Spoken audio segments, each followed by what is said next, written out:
Dizer que hoje nós oficiamos o presidente Hugo Motta justamente para desmontar uma farsa que está sendo veiculada na prática para fugir da responsabilização diante da justiça brasileira, que é a utilização dessa figura da licença para tratamento de interesse particular pelo Eduardo Bolsonaro, para fugir da responsabilização e dos julgamentos, das investigações aqui no Brasil e fazer crimes contra a soberania nacional no exterior, como ele já tem feito, crimes lesa pátria.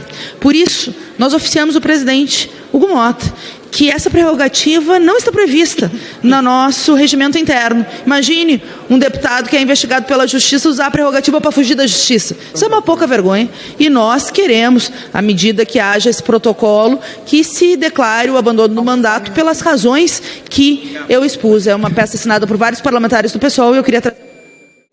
Final de 2018, o então eleito deputado federal, Eduardo Bolsonaro, vai dizer: STF... Basta um cabo e um soldado para acabar com essa história de STF.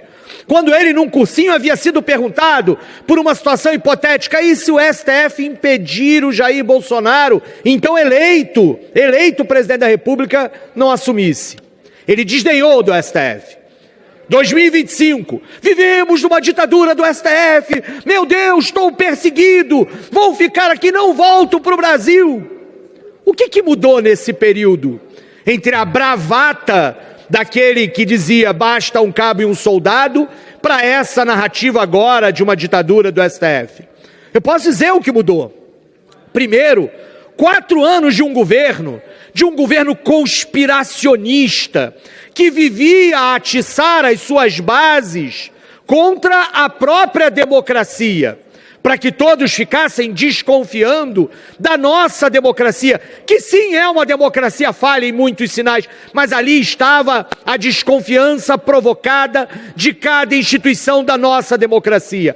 Um governo que flertou com o golpe, estimulou o golpe, chamou o golpe durante 4 anos. E aí, quando perderam as eleições e perderam para Luiz Inácio Lula da Silva, não aceitaram a derrota.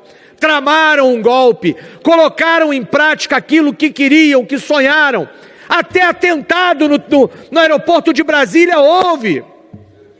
Houve todo este processo de uma tentativa de desestabilização do Brasil para evitar que aquele que ganhou as eleições em 22 assumisse o poder. E esse golpe não prosperou, é verdade. Não prosperou porque não teve apoio popular. Porque o povo brasileiro entendeu que quem ganhou a eleição merece governar, que era um absurdo aquilo que estava acontecendo naquele momento. E aí, agora que as pessoas que tentaram, tramaram, estimularam, financiaram o golpe, começam a ser responsabilizados, o que faz uma das suas maiores lideranças? Fugiu. Aliás, fugiu como pai, que não teve a coragem de entregar a faixa de presidente na hora da passagem da posse. Fugiu agora, como fugiu o pai a vida inteira, de enfrentar a responsabilidade por aquilo que cometeu. E aí eu digo aqui sim, é covarde. Covarde como covarde é o pai. E não tem como não fazer uma comparação. Sim, há comparações a serem feitas. Quero fazer a comparação com Luiz Inácio Lula da Silva, que diante de um processo fez o quê? Fugiu? Se escondeu? Se acovardou? Não, enfrentou e na prisão enfrentou os seus algozes e provou que era vítima de um processo viciado, de uma articulação e uma artimanha política, e hoje é presidente do Brasil. Não é possível não fazer esta comparação daqueles bravateiros desde sempre. Aliás, Rogério Correia, não só passaram 4 anos do governo Bolsonaro conspirando e tramando um golpe, como sempre louvaram a ditadura, tinham um torturador como herói, viviam com camisetas desses torturadores. Portanto, não me venham agora falar, nunca tiveram qualquer apreço pela democracia. Por isso, nós seguimos dizendo, sem anistia para golpista, sem anistia para quem financiou a tentativa de golpe, sem anistia para quem liderou a tentativa de golpe, Este é o processo, e mais do que isso, nós do PSOL hoje estamos apresentando um questionamento à mesa diretora desta casa, porque o que Eduardo Bolsonaro está fazendo não é uma licença para tratar de assuntos particulares. Ele já está lá há meses, semanas, meses, conspirando contra o Brasil, estimulando intervenções estrangeiras, e seguirá fazendo isso, e suas declarações provam isso.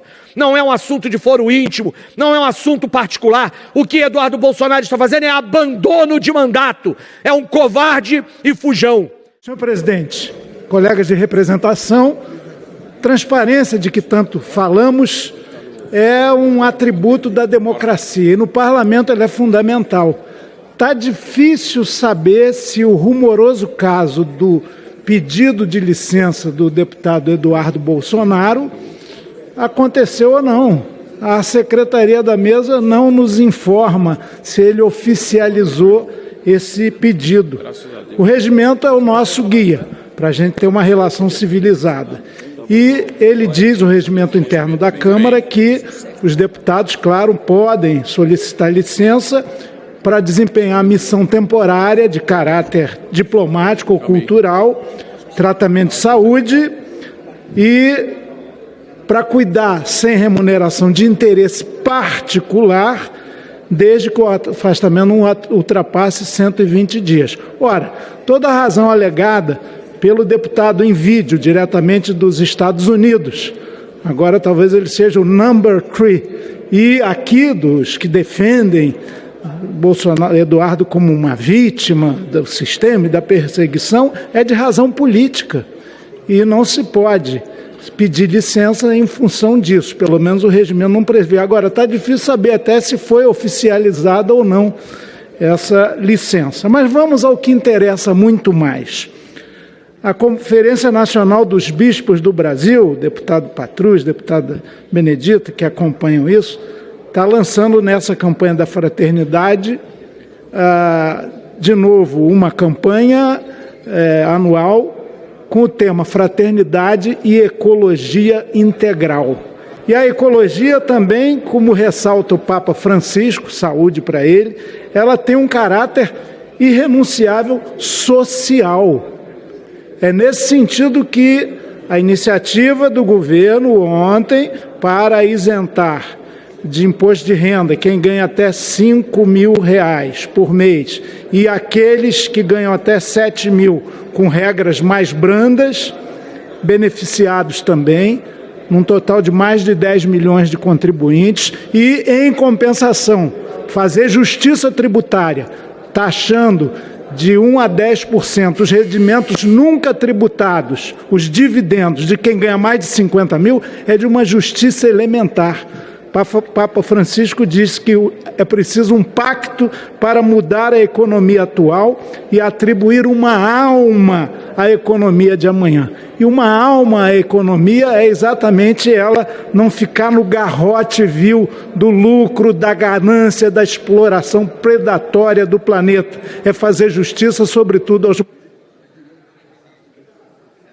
Obrigado por ter ficado até aqui, espero que você tenha gostado do vídeo. E eu queria te fazer uma pergunta. Você já pensou em ganhar dinheiro dentro de casa, pelo computador e pelo celular, não precisar mais perder horas no trânsito ou no ônibus lotado para ir e voltar do trabalho? Quem sabe a oportunidade de se livrar da escala 6x1? Pois é, tem como. Existem inúmeras formas de se ganhar dinheiro pela internet, trabalhando de casa, do seu computador ou do seu celular. Eu estou falando de oportunidades reais, trabalho honesto, trabalho com vendas, trabalho com prestação de serviço, nas diversas áreas. Só que você precisa saber onde estão essas oportunidades, quais são essas oportunidades e o que você precisa aprender para participar delas. Então eu te indico uma escola de negócios digitais que te ensina exatamente isso, o que você precisa saber para ganhar dinheiro dentro da sua casa, com liberdade de horário, de bermuda e camiseta e ainda podendo até mudar de cidade. Clica aqui no primeiro link da descrição que vai abrir uma caixa de diálogo e você vai conversar com o Clayson. O Clayson é nosso amigo aqui do YouTube. O Clayson vai te explicar tudo que você precisa saber.